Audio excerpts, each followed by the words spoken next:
Cool. So production technique number 2.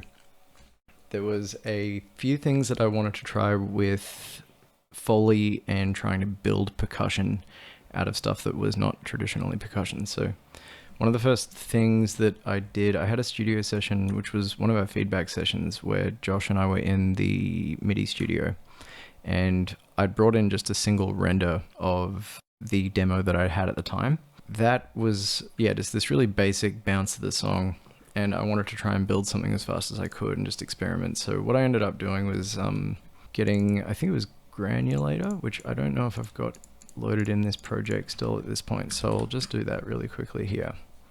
So essentially Granulator is obviously a granular synth or a granular sampler, and what it will do is play back a really small portion of whatever sample you load into it, and then this grain size will determine the size of that playhead.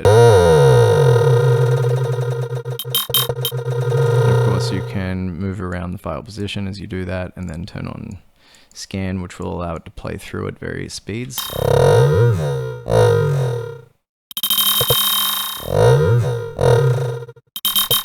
Now that's not an ideal sample to be doing that with because it's all the same.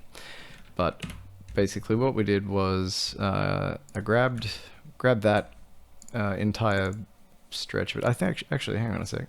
If I drag this bad boy out, this is the original render that we got on the 6th of April, which, if I take the effects off this and just mute these for a sec, is this. And turn that down for the time being.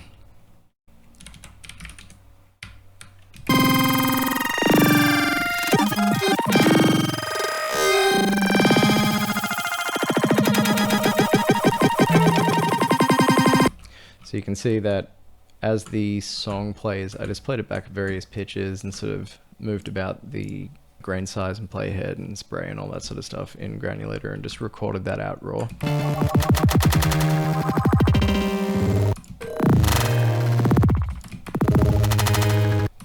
So what's the point of this?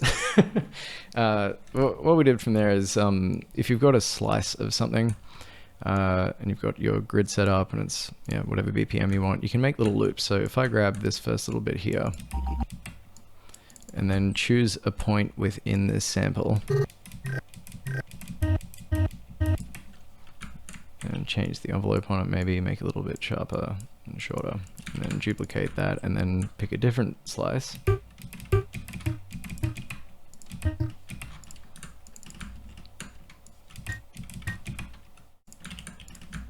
And then just repeat this ad nauseum. And then duplicate these. You've got yourself a loop. Yeah, so once we'd found a couple of little loops that I was happy with, I basically just rendered them and consolidated them so that they were their own thing.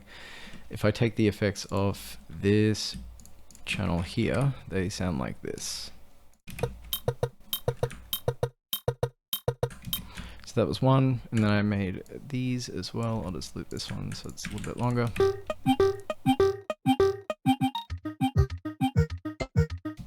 So I'd taken the song that I'd written, or the demo that I'd written at that point, and then just reused it so that it was a rhythmic element. In the song context itself, that is, I think, there's a low pass filter on this at the moment, so it's kind of a background element.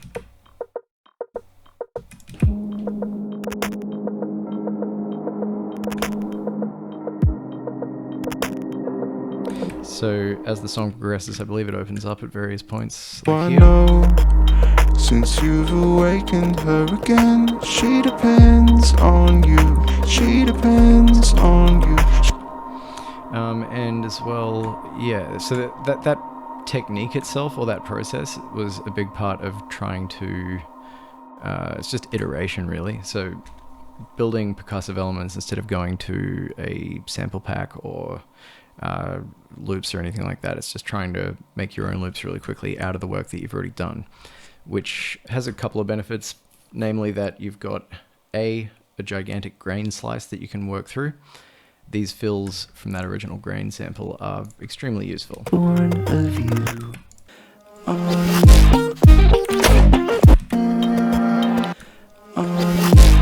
Yeah, so for transitions, finding little slices of the song that you've already made, they come from the same palette in a sonic sense, so they're always going to be in key, and they're always going to have little slices of stuff like your vocals or instrumentation in them, which can be extremely handy, because if you're coming to a point where you've got a full stop in a song that's silent and you want something to fill it up, then you've got this weird long slice of stuff that you can just draw from and pick little parts out of. So in context here, a lot of these grains ended up like this.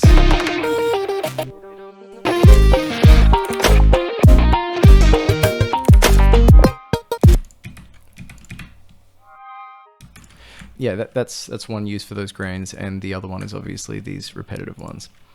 The next thing I'd like to draw attention to, I guess, is the use of Foley stuff. So in here, I've got some recordings of my keyboard, which you can probably hear in the background anyway. And then, where is it? Did I put the effect on the group? Yeah, cool. So there's a Redux on here, and this Redux is a bit reducer. If I switch it off manually here, you'll hear that these little bits of percussion where the snares land are actually just my keyboard. And then with the Redux on, they are that. I think this as well was me slapping a bag of pasta, which then acts as a snare. So yeah, slap a bag of pasta. Production technique, valuable. Little things like that kind of go a long way towards creating the base of this track. It wouldn't have become what it is without me not knowing exactly where to start. Who survived? Somebody knew.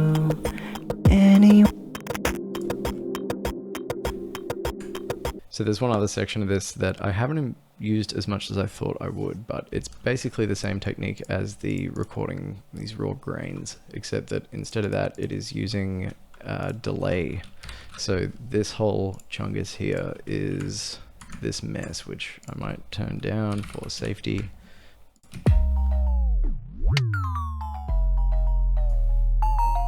Who survived? Somebody knew. You go alone. So I've talked about this before in one of my previous assignments, but it may double up a little bit, but that's cool for demonstration purposes. So I think we used Ableton's, I used Ableton's Echo on this, which is just a delay, but yeah, if you turn the dry wet all the way up, take it off synced mode, so you've got this free time here, and then take the input filtering off. If you have it with the feedback up, and there'll be doubles like you would get with any other delay, which sound like this. But if you turn the feedback all the way down, then suddenly this time knob starts to just pitch bend everything.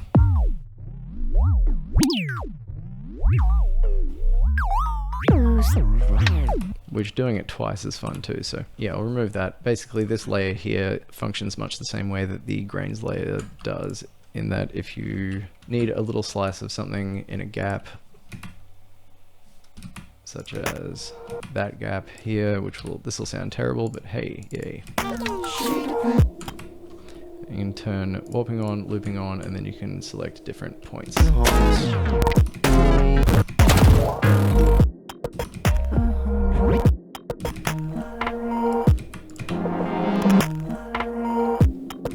Yeah, I didn't end up utilizing this as much as I thought I would, but I'm keeping this track here just in case, basically. So if I need any interesting bits, I can just grab that. I think that's all for this one, so on to the next. Cheers for watching. Thanks. Bye.